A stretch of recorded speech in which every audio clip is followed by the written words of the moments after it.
all for coming today to a talk on Western Sahara, Morocco's occupation by Professor Stephen Zunes. Dr. Zunes is a professor of politics and international studies at the University of San Francisco, where he serves as coordinator of the program in Middle Eastern Studies.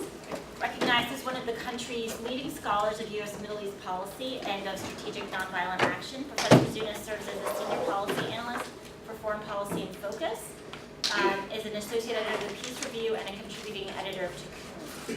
He's written a book on Western Sahara war nationalism and conflict irresolution, as well as several volumes on nonviolent social movements, and he publishes widely in newspapers across the country, across continents actually, and is regularly featured on various interviews on a wide variety of radio talks and stations, including Pacifica and others.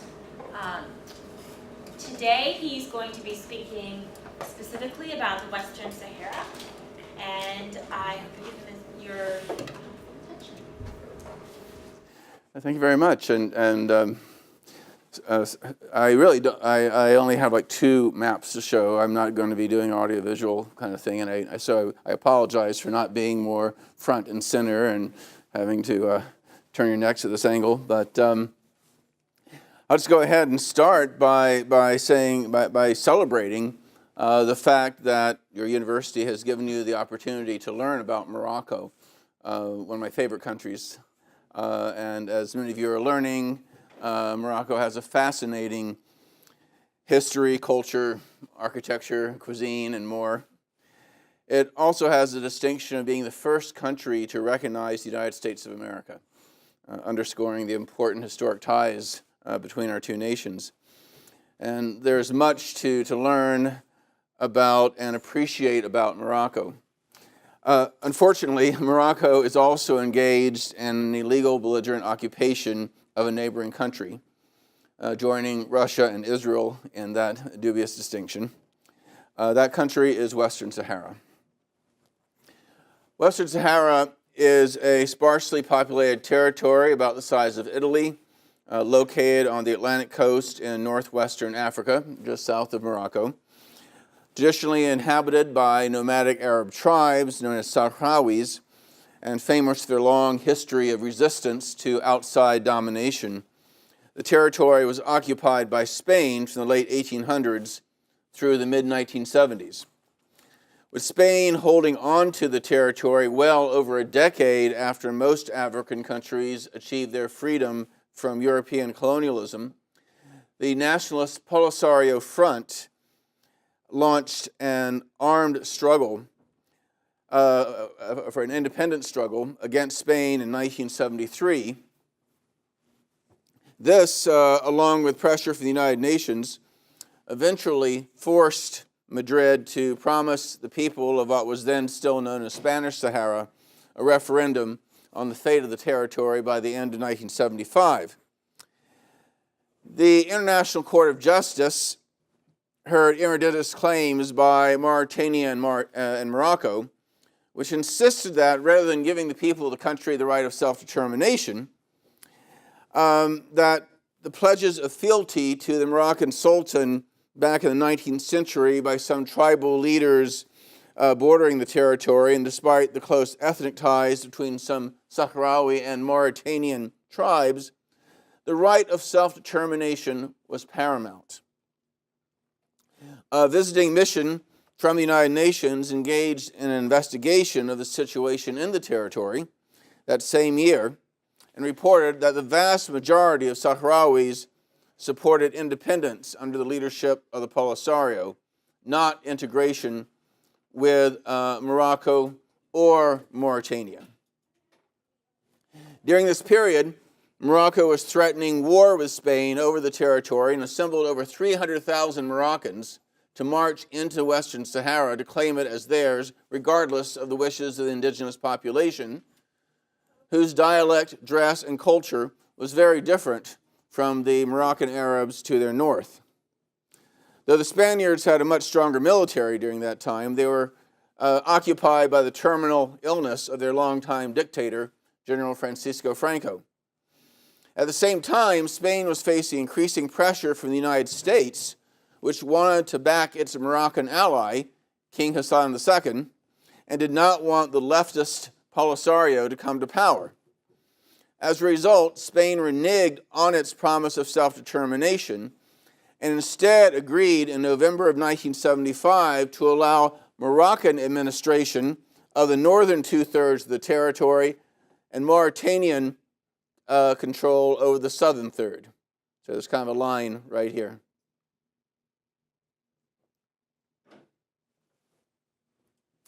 As Moroccan forces moved into Western Sahara, they launched a brutal military campaign against the pro-independent Sahrawis, with nearly half of the population fleeing into neighboring Algeria and into refugee camps in this area here, where they remain to this day. Morocco and Mauritania rejected a series of unanimous United Nations Security Council resolutions calling for the withdrawal of foreign forces and recognition of the Sahrawi's right of self-determination. The United States and France, meanwhile, despite voting in favor of these resolutions, blocked the United Nations from actually enforcing them. At the same time, the Polisario, which had been driven from the more heavily populated northern and western parts of the country, declared independence as the Sahrawi Arab Democratic Republic, or SADR, Sadr for short. Thanks in large part to the Algerians providing significant amounts of military equipment and economic support, Polisario guerrillas fought well against both occupying armies and defeated Mauritania by 1979, making them agree to turn their third of Western Sahara over to the SADR. However, the Moroccans then annexed the remaining southern part of the country as well.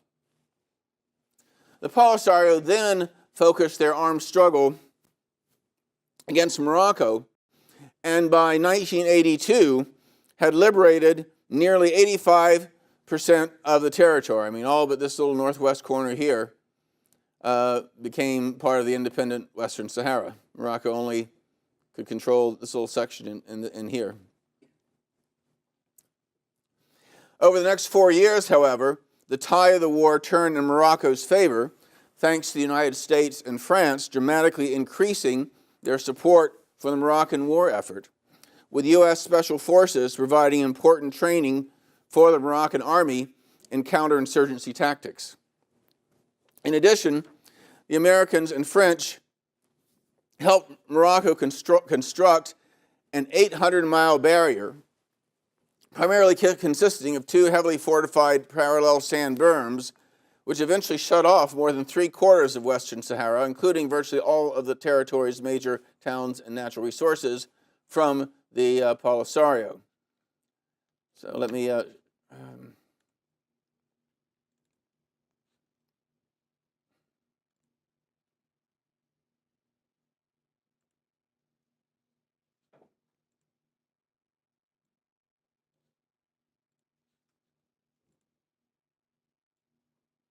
show you here. This is the berm, or the wall, as they sometimes call it. So the Sahrawi Arab Democratic Republic controls the sparsely populated eastern parts of the desert here, and along with the refugee camps here in western Algeria, whereas the Moroccan government controls the rest, including the major cities, the phosphate mines, the rich fisheries along the coast, etc. Meanwhile, the Moroccan government, through generous housing subsidies and other benefits, successfully encouraged tens of thousands of Moroccan settlers to immigrate to Western Sahara. Interestingly, here in southern Morocco, though legally part of Morocco, most of the people there are ethnic Sahrawis, and a lot of them were forcibly moved by tribal leaders at the direction of the king into the occupied territory. But by the early 90s, these Moroccan settlers outnumbered the remaining indigenous Sahrawis by a ratio of more than 2 to 1. While rarely able to penetrate into Moroccan-controlled territory, the Polisario continued regular assaults against Moroccan occupation forces stationed along the wall until 1991, when the United Nations ordered a ceasefire to be monitored by United Nations peacekeeping forces known as MINURSO.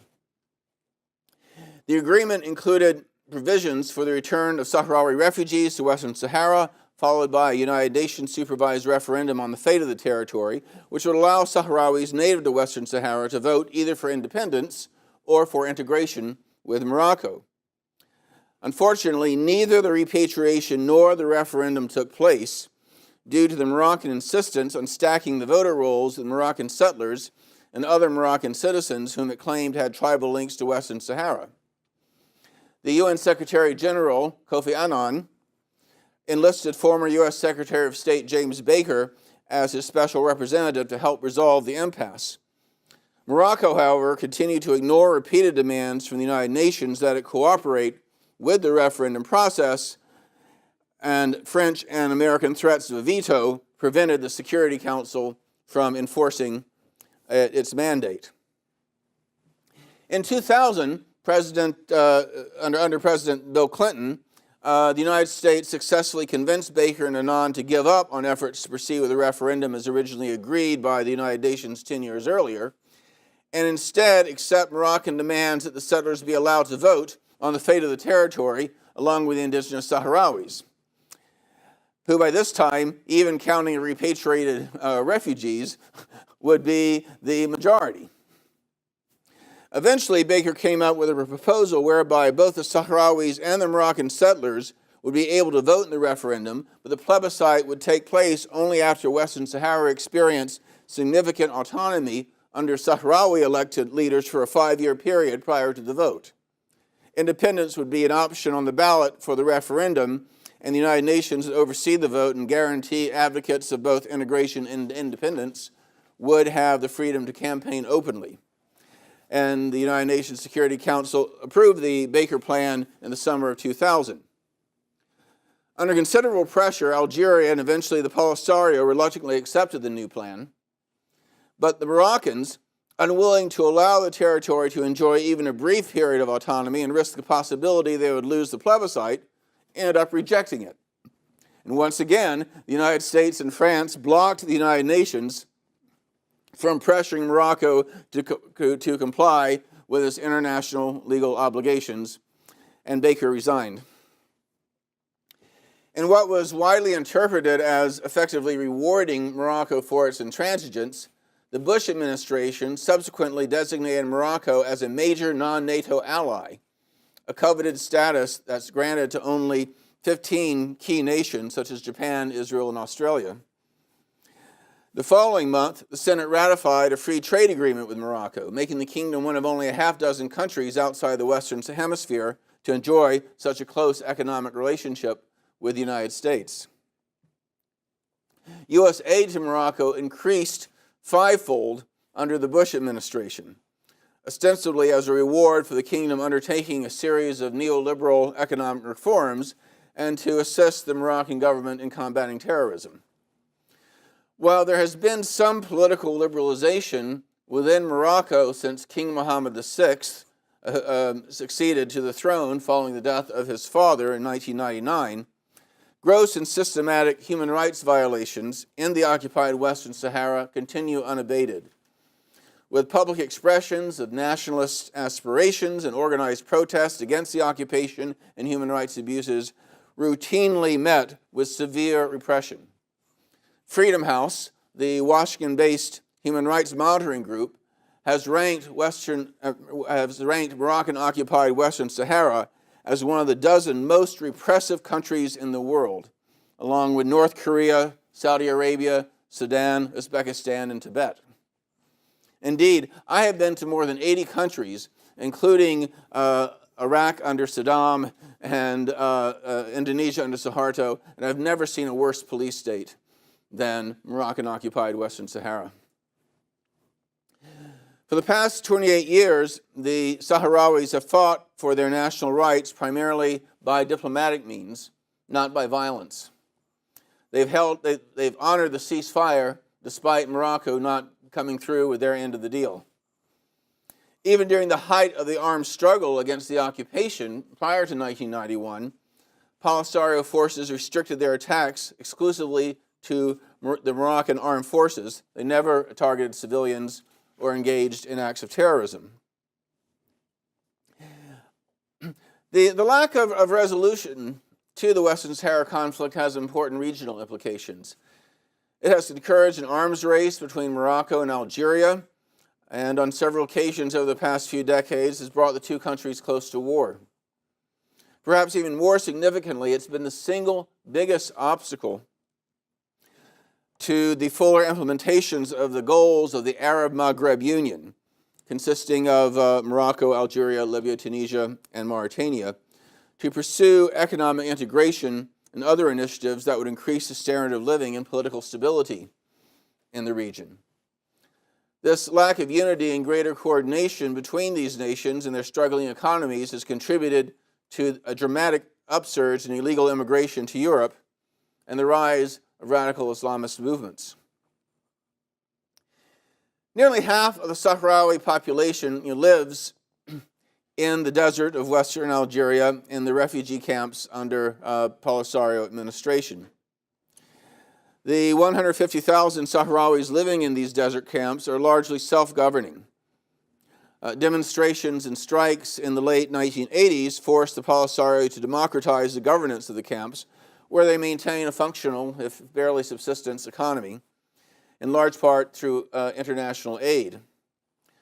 Though devoutly Muslim, the Sahrawi women are unveiled and enjoy equal rights with men regarding divorce, inheritance, and other legal matters.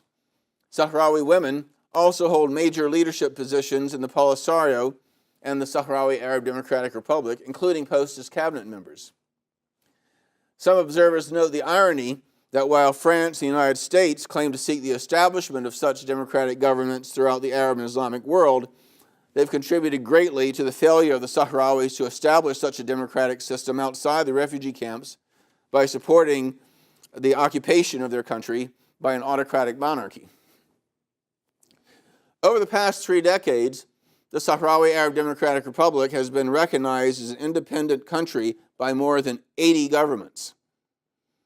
The SADR has been a full member state of the African Union, formerly known as the Organization of African Unity, since 1984. By contrast, with only a few exceptions, the Arab states, despite their outspoken opposition to the Israeli occupation of Palestinian land, have supported Morocco's occupation of Western Sahara. The United Nations still formally recognizes Western Sahara as a non-self-governing territory, making it Africa's last colony. With Morocco's rejection of the Baker Plan and threats of a French veto of any Security Council resolution that would push Morocco to compromise, a diplomatic settlement of the conflict looks unlikely. And with Morocco's powerful armed force protected behind the separation wall and Algeria unwilling to support a resumption of guerrilla war, the Polisario appears to lack a military option as well. As an alternative to a referendum, Morocco proposed an autonomy plan for Western Sahara in 2006, for which it has been vigorously working to gain international support. The Polisario and most of the international community have rejected the proposal on the grounds that it is based on the assumption that Western Sahara is part of Morocco rather than an occupied territory, and that Morocco is somehow granting part of its sovereign territory a special status. So to accept Morocco's autonomy plan would mean that for the first time since the founding of the United Nations and the ratification of the UN Charter back in 1945, the international community would be endorsing the expansion of a country's territory by military force, thereby establishing a very dangerous and destabilizing precedent. Nevertheless, the Moroccan proposal was immediately endorsed by France as well as the Bush administration, former U.S. Secretary of State Hillary Clinton, and a bipartisan majority of the U.S. Senate.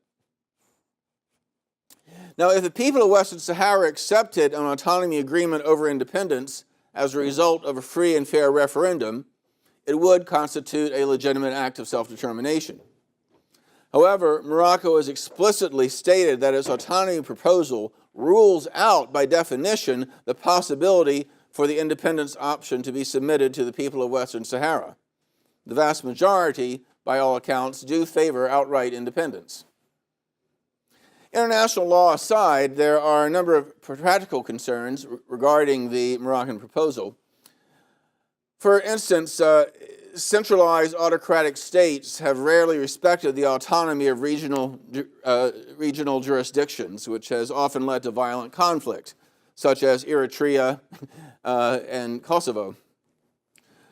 Moreover, the Moroccan proposal contains no enforcement mechanisms. Morocco has often broken its promises to the international community, such as its refusal to allow the UN-mandated referendum to go forward.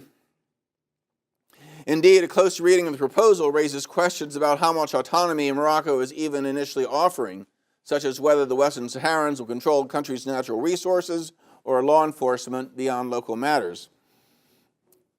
In addition, the proposal appears to indicate that all powers not specifically vested in the autonomous region would remain with the kingdom.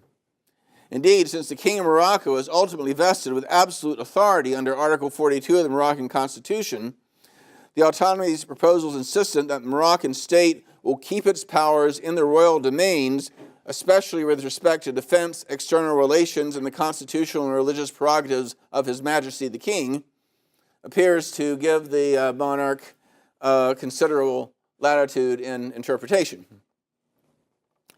Now, as what happened in the 1980s in both South Africa and the Israeli-occupied Palestinian territories, the locus of the Western Sahara freedom struggle has shifted during the past decade or so from the military and diplomatic initiatives of an exiled armed movement to the largely unarmed popular resistance from within.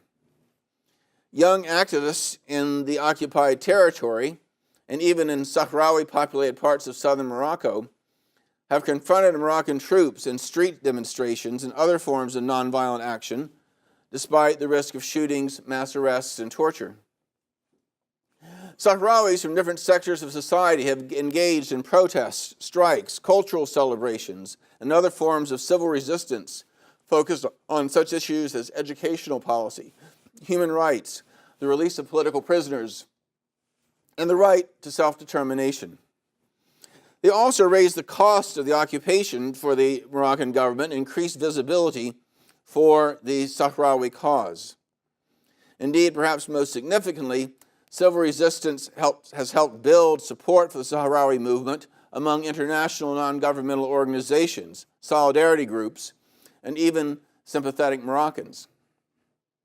Internet communication has become a key element in the Sahrawi movement, with public chat rooms evolving as vital centers for sending messages, as breaking news regarding the burgeoning resistance campaign reached those in the Sahrawi diaspora and international activists. Despite attempts by the Moroccans to disrupt these contacts, the diaspora has continued to provide financial and other support for the nonviolent resistance. Though there have been some complaints from inside the territory that support for their movement by the older generation of Polisario leaders has been inadequate, the Polisario appears to have recognized that by having signed a ceasefire and then having Morocco reject the diplomatic solution expected to return, it has essentially played all its cards. So there's been a growing recognition that the only real hope for independence has to come from within the occupied territory in combination with solidarity efforts from global civil society. After the Moroccan authorities used of force to break up the large and prolonged demonstrations in 2005 and 2006, the resistance subsequently opted mainly for smaller protests, some of which were planned and some were spontaneous. A typical protest will begin on a street corner or plaza where the Sahrawi flag would be unfurled, wind would start ululating, and people would begin chanting pro-independence struggles. Within a few minutes, soldiers and police would arrive. The crowd would quickly scatter. Other tactics have included leafleting, graffiti, including tagging the homes of collaborators, and cultural celebrations with political overtones. One of my favorite examples was, again, given the Sahrawi flag is illegal, if you paint it on a wall at night, they'll immediately whitewash it first thing in the morning. A bunch of independence activists got a bunch of these tiny Sahrawi flags and put them on the tails of hundreds of feral cats that are around the capital of El Ayoun. And there was this hysterical scene the next morning when these heavily armed Moroccan occupation troops in full riot gear were running down the alleys trying to chase down these cats. So if you can't defeat them, at least you can make fools of them. Now, and such nonviolent actions, while broadly supported by the people, appear to be less part of a coordinated resistance than the result of actions by individuals. Still, the Moroccan government's regular use of violent repression to subdue the nonviolent protests suggests that the civil resistance is seen as a threat by the Moroccan authorities. And there have been some small victories, such as a successful campaign which led to Sahrawi nonviolent resistance leader Aminatu Haidar. I should mention something about Haidar. It says a lot about Western Sahara that this one of the key national liberation struggles in the Arab world is led by a woman who's committed to nonviolent action. That challenges more than a few stereotypes. And she's a practicing Muslim as well. She's won the 2008 Robert F. Kennedy Human Rights Award and a whole series of other recognitions, nominated for the Nobel Peace Prize a number of times. But when she received the Russell Train Foundation Civil Courage Award in New York in 2009, and she flew back to Western Sahara, she was expelled and dumped at an airport in the Canary Islands, Spanish possession, right off the coast. And she went on a hunger strike, and all these a number of Javier Bardem and all these Spanish celebrities, actors, and writers came and joined her. Robert Kennedy's daughter came and joined her. A lot of people came in solidarity, and she came very close to dying. She fasted for over 3.5 weeks, but finally international pressure forced the Moroccans to let her back into the territory. But the nonviolent resistance does seem to be having at least some impact, because as inadequate as Morocco's autonomy proposal may be, it nevertheless constitutes a reversal of Morocco's historical insistence that Western Sahara is as much part of Morocco as other provinces, and is acknowledging for the first time that it is indeed a distinct entity. And the protests in Western Sahara in recent years have begun to raise some awareness within Morocco, especially among intellectuals, human rights groups, pro-democracy groups, and some moderate Islamists who have been long suspicious of the government line in a number of areas, that not all Sahrawi see themselves as Moroccans, and that there exists a genuine indigenous opposition. It's not just an Algerian conspiracy to undermine the unity of the kingdom, which is the government's line. I should just mention that though King Mohammed VI, to his credit, has liberalized political discourse within Morocco itself in recent years, when my students are being briefed for a semester abroad in Morocco, they're told, Morocco's a little freer than a lot of Arab countries, but the three politically, and you can talk frankly to Moroccans about various things. The three issues that are off limits: one, of course, you can't insult Islam. Secondly, you can't criticize the royal family or especially their finances and financial dealings. And thirdly, Western Sahara. You can't talk about Western Sahara. So again, this is still a very, very sensitive area in terms of discourse in Morocco. In the occupied territory, Moroccan colonists and collaborators are given preference for housing and employment, and the indigenous people receive virtually no benefits from their country's rich fisheries and phosphate deposits. I mean, some people argue, oh, it's despite its being of decent size, it only has like 500,000 people. Can they really, are they really can they really function economically? But frankly, with the mineral wealth and the fisheries and that kind of thing, their per capita income would actually be among the higher of the nations in that part of the world. But the people themselves do not benefit. And the Moroccans say they put more money into the territory than they've taken out, which is true, but almost all that money has been for security and for the heavy subsidies they give for Moroccan colonists, tax-free, free housing, a lot of other benefits. In September of 2010, in a precursor to the Arab Spring, which took place just a few months later, Sahrawi activists erected a tent city about 15 kilometers outside of the capital of Laayoune. And since any protests calling for self-determination, independence, or enforcement of UN Security Council resolutions are brutally suppressed, the demonstrators poignantly avoided such provocative calls, instead simply demanding economic justice and end to discrimination against the indigenous Sahrawis. But even that was too much for the Moroccan government, which was determined to crush this nonviolent act of mass defiance. The Moroccans tightened the siege in early October, attacking vehicles bringing food, water, and medical supplies to the camp, resulting in scores of injuries and the death of a 14-year-old boy. Finally, on November 8th, the Moroccans attacked the camp, driving the protesters out with tear gas and hoses, beating those who didn't flee fast enough, and killing as many as 24 people. In response, violent anti-occupation riot had erupted, resulting in the first Moroccan fatalities at the hands of Sahrawis since the 1991 ceasefire.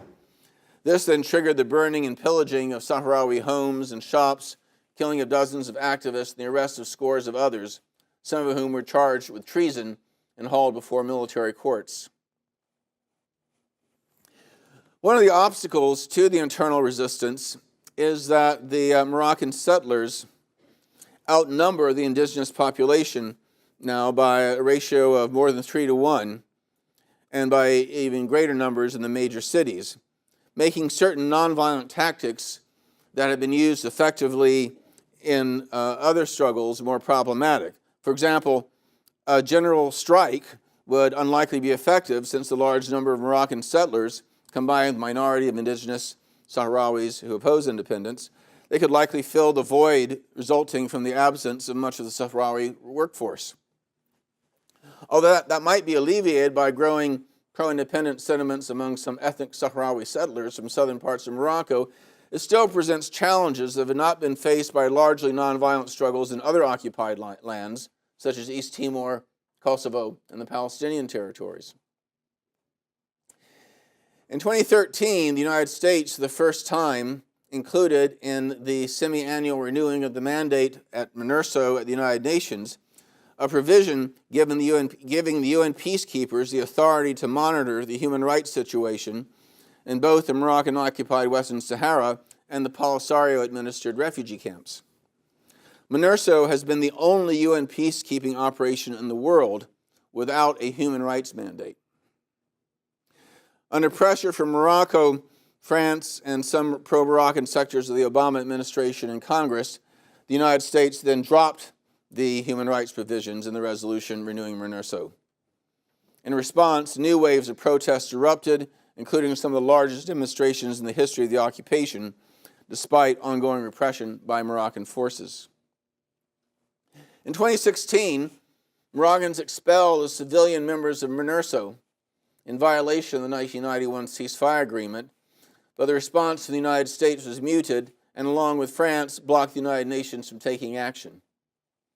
Meanwhile, Congress, in a foreign aid bill that year, overrode the Obama administration's policy of limiting U.S. assistance to Morocco itself, and insisted that it be U.S. policy to make no distinction between Morocco and the occupied Western Sahara.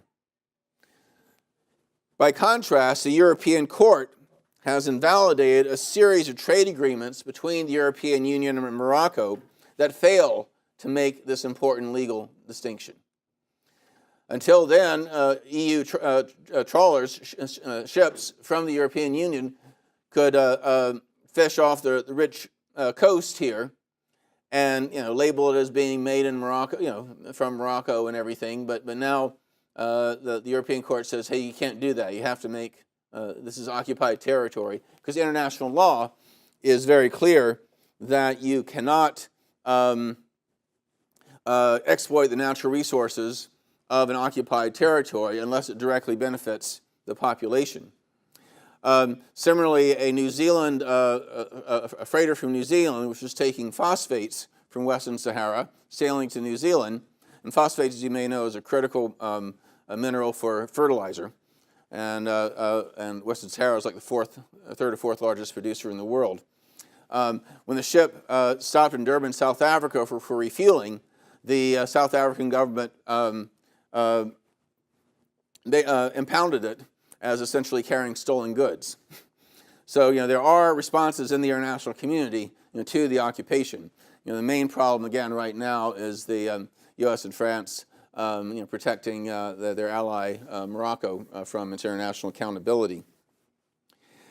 Morocco has spent millions of dollars here in the United States and other countries to promote its narrative of the conflict, making a series of false claims that Western Sahara has always been part of Morocco, that the Sahrawis overwhelmingly consider themselves Morocco as Moroccans, and that the Polisario is a terrorist organization with ties to Al-Qaeda, ISIS, Hezbollah, Gaddafi, and/or Iran, and that those who challenge these assumptions are paid agents of the Algerian regime.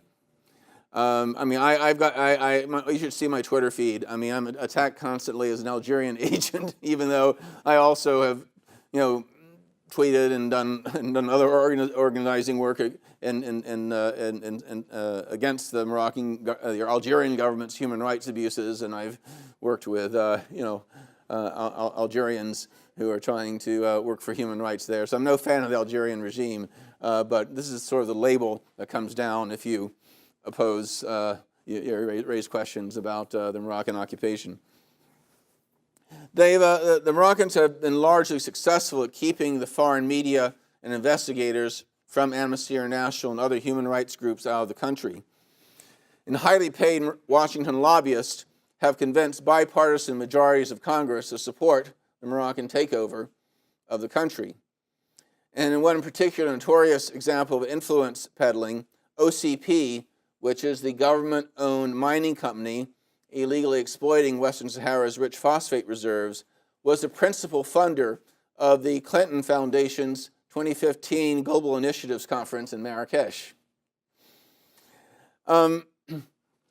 Morocco has been able to persist in flouting its international legal obligations toward Western Sahara, again, largely because the United States and France continue to arm Moroccan occupation forces and block the enforcement of resolutions in the UN Security Council demanding that Morocco allow for self-determination or even simply allow human rights monitoring in the occupied country.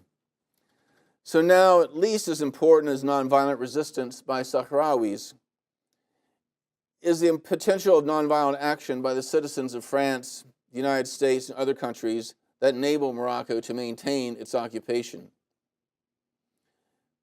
Such campaigns played a major role in forcing Australia, Great Britain, and the United States in their support for Indonesia's occupation of East Timor, finally enabling the former Portuguese colony to become free in 2002.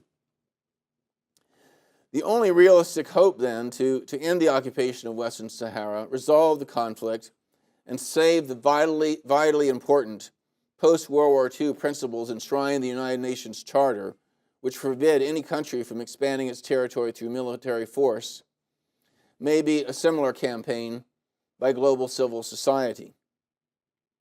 We're seeing the beginnings of such solidarity efforts in Europe, South Africa, Australia, New Zealand, and other parts of the world, but we have not really seen much of that here in the United States.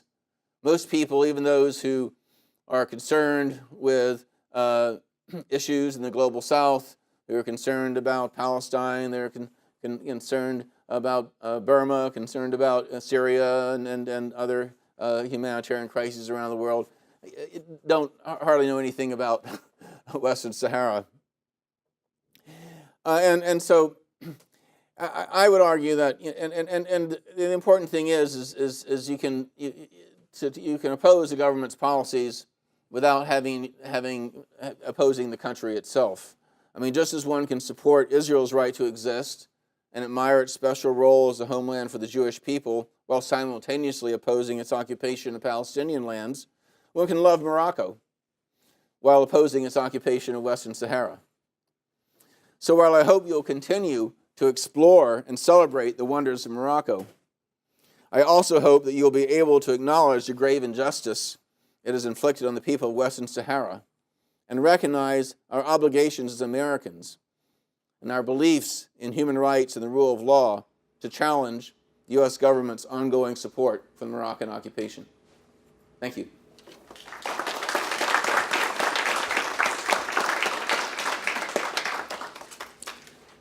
I assume we have time for questions? Yes. We have about half an hour for questions.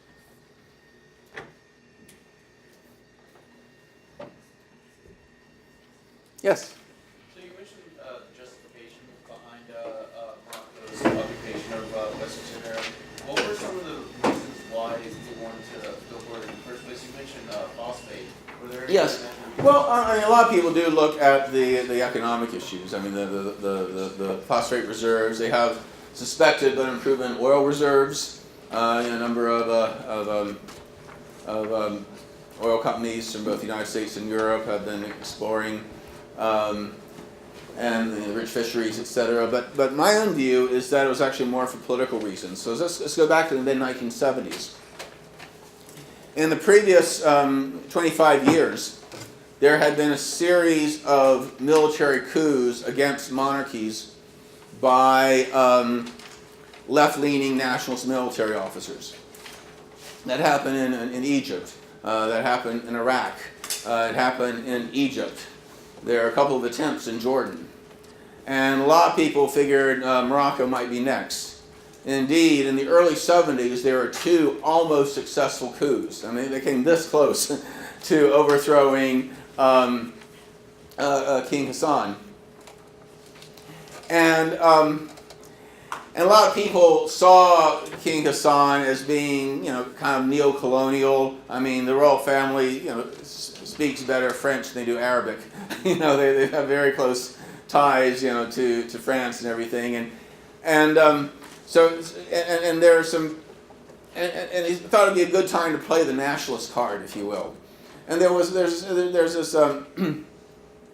there's been a movement in Morocco that's gone back for some years of Le Grand Maroc, Greater Morocco, which actually calls for control not just of Western Sahara, but of Mauritania as well, the country to the south, and of Western Algeria. In fact, soon after Algeria received independence in 1962, Morocco invaded and tried to seize the western part of that country. So they had this, so King Hassan decided if they took over Western Sahara, it would show him as a true nationalist, and not to mention to get the army as far away from Rabat as possible. And it worked. I mean, it was a great popular thing. That's how they were able to assemble these 300,000 Moroccan civilians to do this symbolic march. I mean, the soldiers were simultaneously invading and pillaging and killing and that kind of stuff. But it was a great PR thing.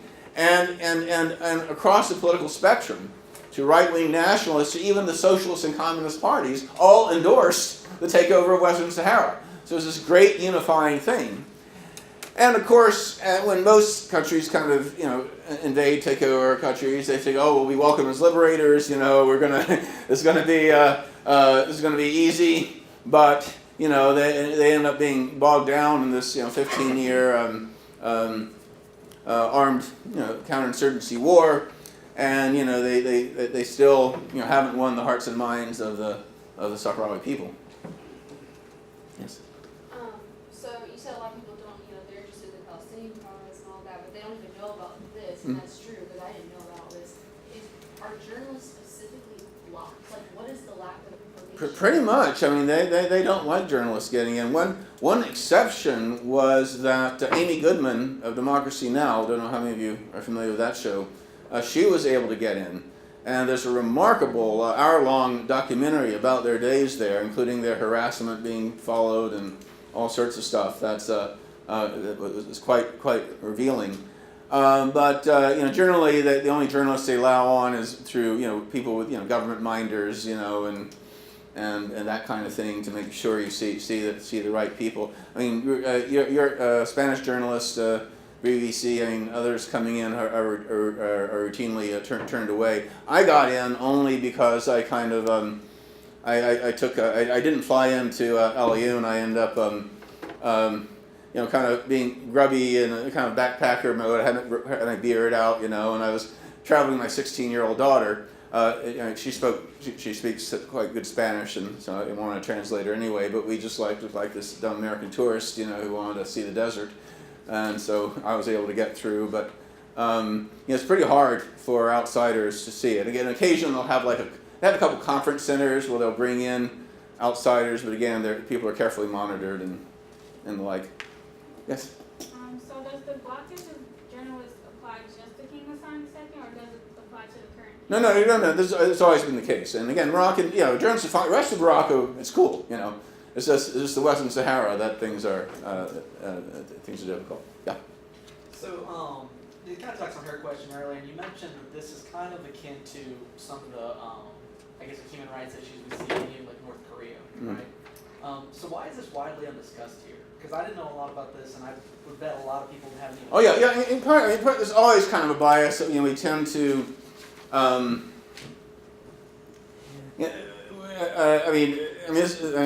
back, decades. There's a tendency to talk a lot about human rights abuses by countries whose governments we don't like, and kind of downplay the countries we do like. You've heard President Trump going on and on about human rights abuses in Iran, which are unfortunately true, but downplaying Saudi Arabia, which is even worse. And during the height of the counterinsurgency war in Colombia, we heard, and before things got really bad in Venezuela, even back then, we heard a lot more about Venezuela's human rights violations than Colombia's. And during the Cold War is even more so. These right-wing dictatorships in Cuba with death squads killing thousands of people got less attention than Cuba or Sandinista in Nicaragua. So part of it is this kind of unspoken political bias we get in general. But also I think there's something about North Africa, and that's one of the things that's cool about you guys studying Morocco, is that we don't, people who are into Africa do more sub-Saharan Africa. People who are in the Middle East do more the regular part of the Middle East. North Africa tends to be off the map in a lot of ways. Unless you're a tourist, you take the ferry over and go to Fez or Marrakesh or whatever, kind of a touristy thing. But otherwise, people don't really think about, North Africa very much. Yes. Back. Yeah, thank you. So you mentioned collaborators and settlers, and then the issue of the population of Sahrawis being smaller than these other folks. Culturally, is there integration? Are people intermarrying? Not a lot. They both speak Arabic, but they speak very different dialects of Africa. It's almost like Mandarin and Cantonese, if you look at the Chinese language. That they use the same script. They can read each other, but they can't. But the dialects are very, very different and hard to communicate. And also, culturally, the dress, the food, a lot of things. And as I mentioned, Sahrawis, the role of women is are more equal than they are in Moroccan society. And there are a lot of cultural differences, but the Moroccans has been a kingdom for centuries. They go back to the Moors. They've been around for a long time, and they've had a centralized state authority and this rich culture. Whereas the Sahrawis are seen as a bunch of kind of backward nomads. There's a kind of almost a racist kind of thing about these nomadic people who until just a few decades ago were literally on their camels and their tents and following the rain, following the clouds to graze their animals, and so there's this kind of a paternal, at best a paternalistic kind of attitude, and at worst a racist kind of attitude, towards the Sahrawis, and so the education system then has really tried to Moroccanize them. Get them to have French as their second language instead of Spanish, having them to learn Moroccan history and Moroccan version of events and the greatness of Morocco, and basically dismiss their history, that you're a bunch of backward nomads until we brought you la mission civilisatrice, as the French used to say, a civilizing mission. First of all, thank you very much for coming today. This was a very enlightening presentation. I think it brought attention to an issue not a lot of people talk about. But second of all, you mentioned before briefly the population of the Sahrawi, I believe you pronounced that correctly, people is about 500,000. So within that group, I'm curious, how deep is the drive, I guess, to remove the Moroccan population, I guess, or not like remove them, but like just to have like their own state. No, they're fine about Moroccans staying. But they just wanted to have their an independent country. Right. And like you say, a lot of the settlers are from the southern part of Morocco, which are ethnically Sahrawi. In fact, some of them have actually been protesting, wanting to, Western Sahara became independent. I think Moroccans are concerned that a lot of them might want to be part of Western Sahara then instead of Morocco. But generally you haven't seen. This is a credit to the Sahrawis. They have not engaged in terrorism. They have not attacked random Moroccans or done that kind of thing. They just want their freedom. In an independent scenario, do you believe we would see a mass exodus of ethnic Moroccans, or? Well, it depends. Well, they'd probably lose their subsidies and that kind of thing. And what's interesting, I've talked to some Moroccan settlers, and a lot of them have not sold their homes back in Casablanca or Rabat or Tangier, wherever they came from. That they're going there for the jobs. They're going there for the tax breaks. They're going there for the subsidized housing. And frankly, Morocco has lovely Mediterranean climate. This is mostly pretty hot desert. I think all things being equal, they'd probably rather be back in Morocco. So there would be so I think you really would see something of an exodus, but not out of fear of persecution or anything like that, but just because they lose the nice package they get from agreeing to live there and work there. Sorry, do you have your hand? Yes. I was going to ask a question as to, we've talked a lot about the role of the international community in this conflict, and I wanted to know, has the status or has the concern with the Arab League changed?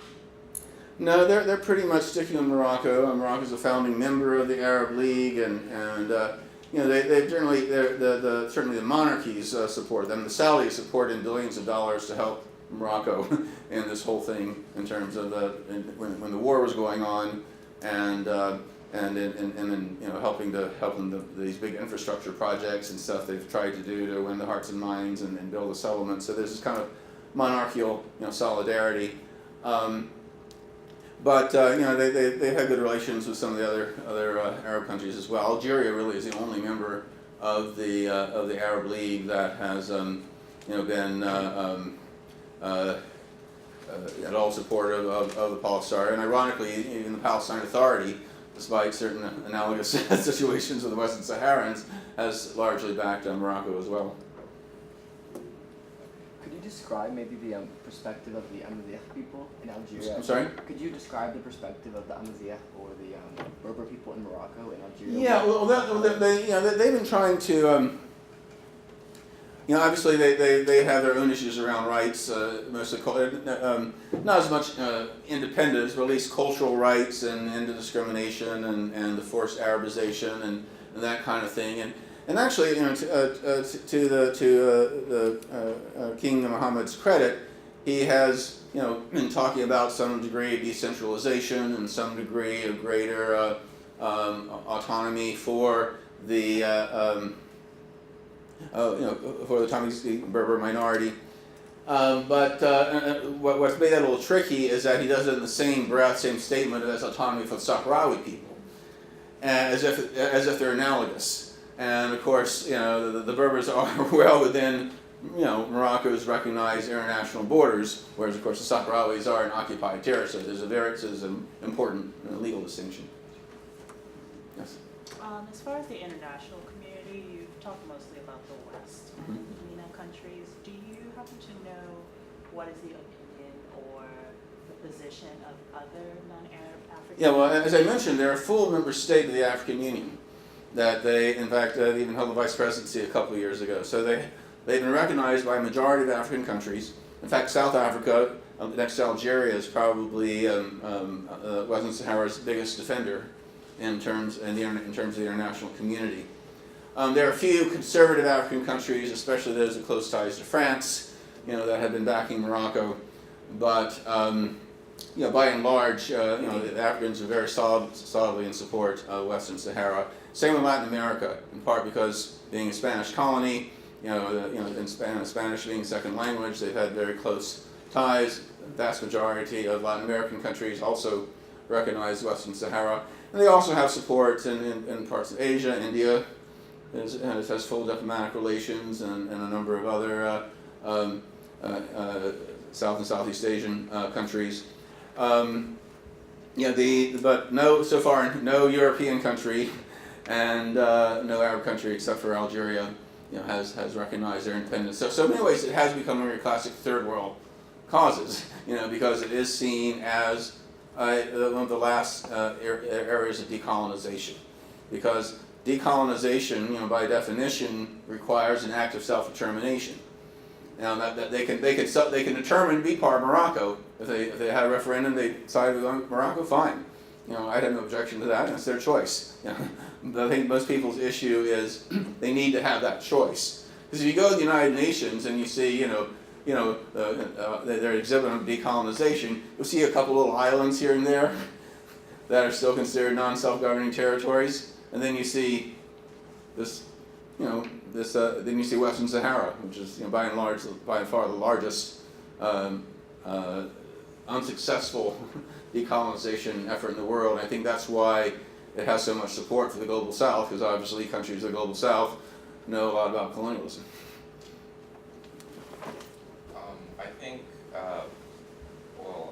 I think it wouldn't really make any sense for the U.S. to support Western Sahara on this. I mean, Morocco has been our friend.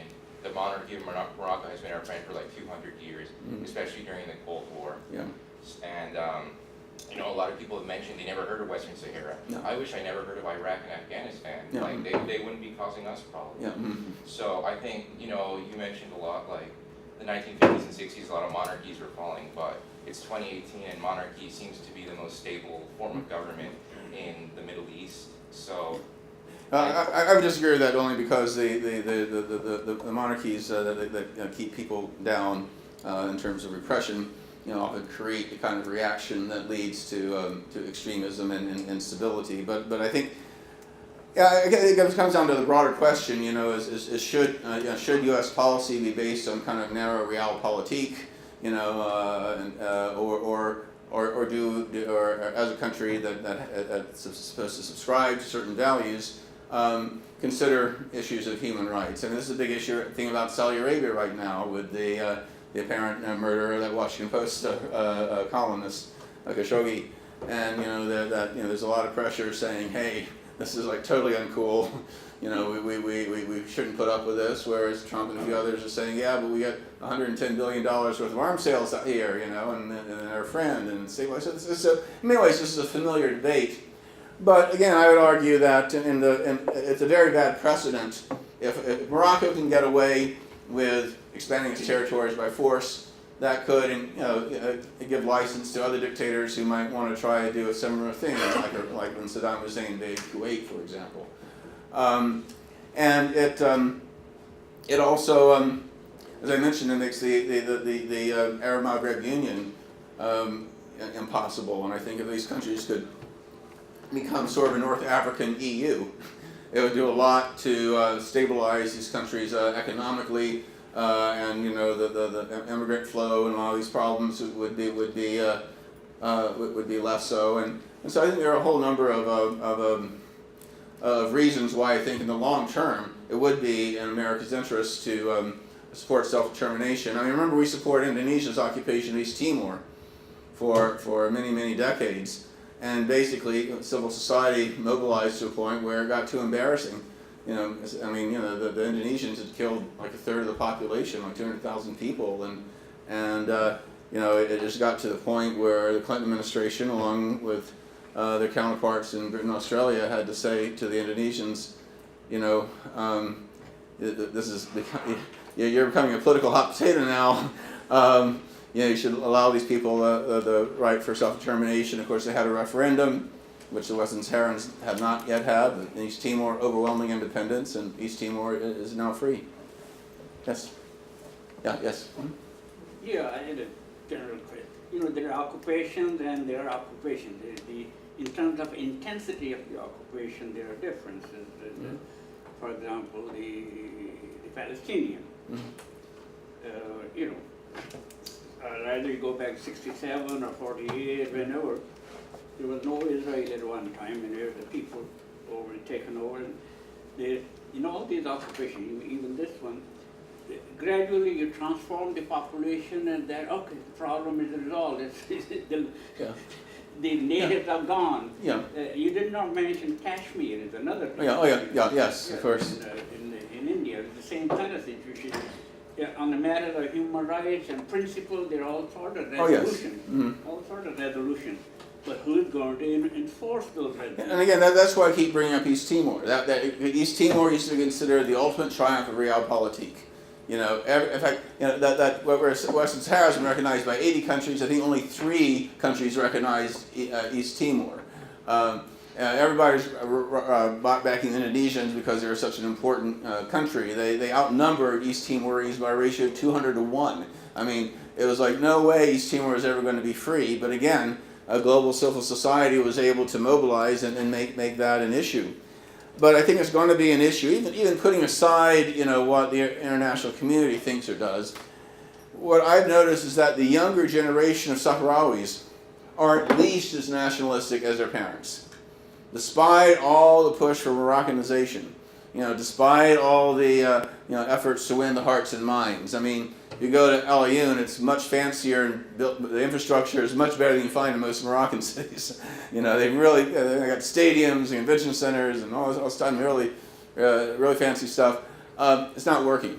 So as long as the indigenous people are still resisting, and as long as there's no legal foundation for what's being done, as long as they do have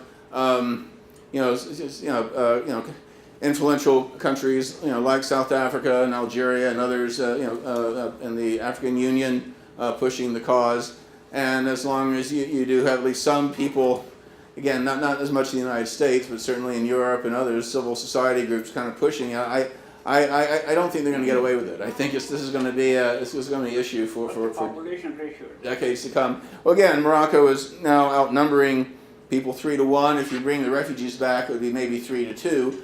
But remember, again, a lot of the Moroccan settlers are actually are ethnically Sahrawis from the southern part of Morocco. That's why Morocco didn't want to go ahead with a referendum, even though they had this 3 to 2 advantage, because they thought they might lose even then. So. I think it's going to remain an issue for a while. Besides being allies with Morocco, were there any reasons why America didn't support Western Sahara? Well, part of initially Polisario was kind of left wing, and again, this is the 1970s. Everything was seen through a Cold War lens. Now, Polisario was not; they were never a communist. They were never Marxist, but they were definitely part of that, Third World Revolution, kind of sense of that period. And again, during the Cold War, if you weren't, even if you were slightly left, you were considered suspect. And so that was the initial. That was one factor. I think Henry Kissinger said, "We don't want another Angola in North Africa," or something along those lines. But the Polisario has kind of gone way out of their gone bent over backwards to say we want to be an Atlantic power, democracy, a free market system. You know, they've been really kind of trying to prevent themselves, and we're secular, we're not Islamist. They're really trying to say we're cool. You don't have to worry about us being independent. And I think the reason we're still supporting Morocco is less that we're scared about what an independent Western Sahara would be like, but more that the monarchy is less popular than it used to be.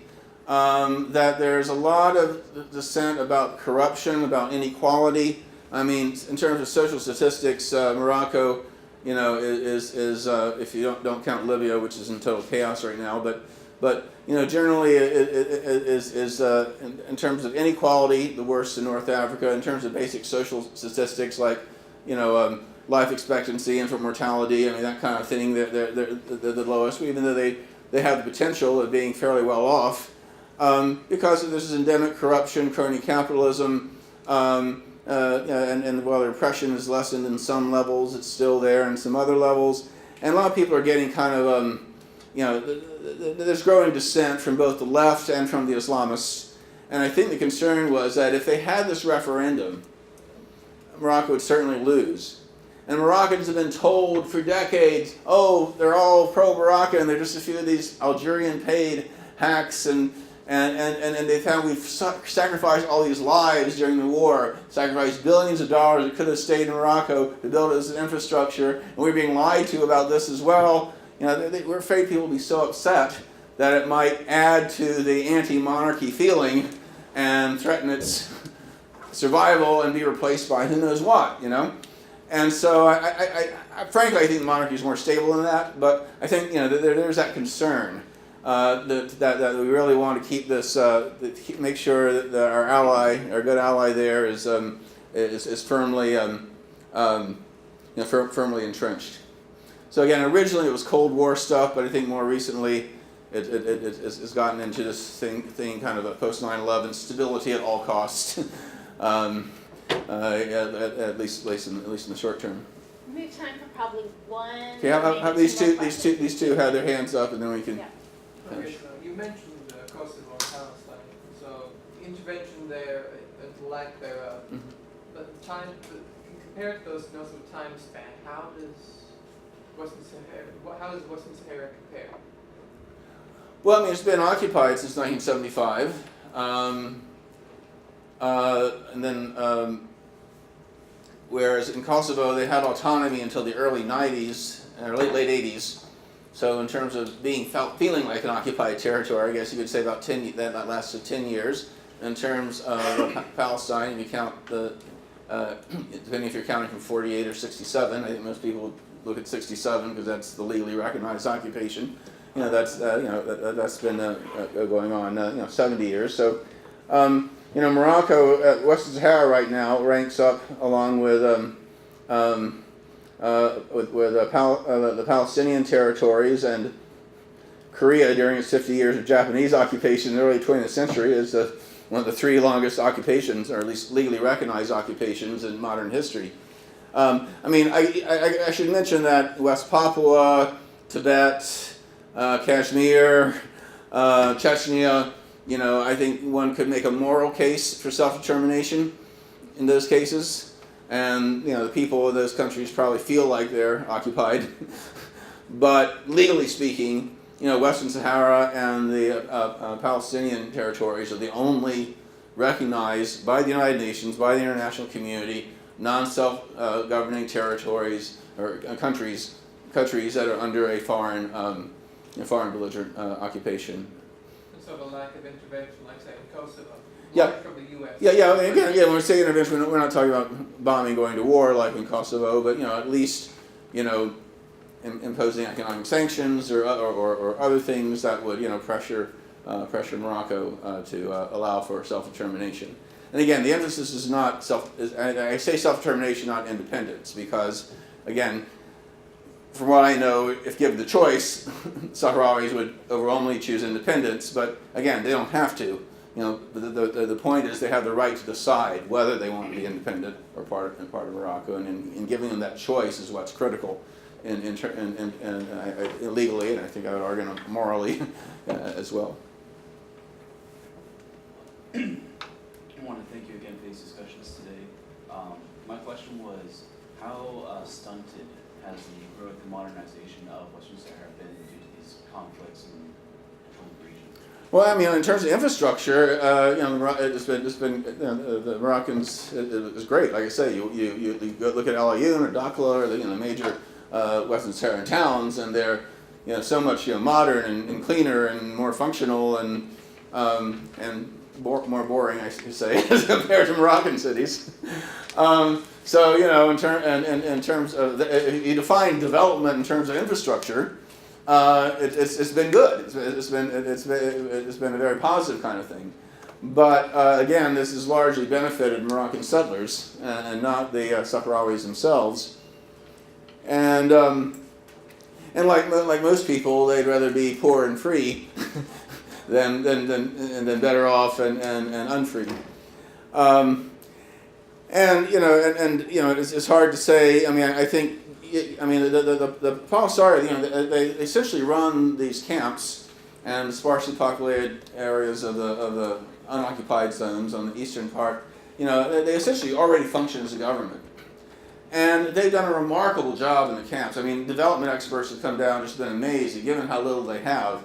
They have like pretty much 100% literacy, including of women, in terms of healthcare and sanitation and everything. I mean, it's just been remarkable. I've visited the camps a couple of times. It's been, and they developed these solar greenhouses and solar water pumps. It's one of the hottest, most barren parts of the Sahara.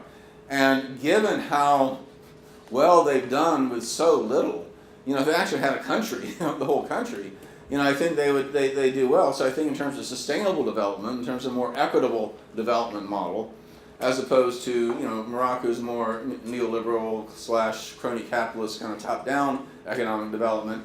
I think Western Sahara would be. I know a lot of people who are in development work who say, "Wow, I really wish they'd be independent because I think they could teach the world a lot of things in terms of how one can develop a relatively poor society in a relatively harsh part of the world."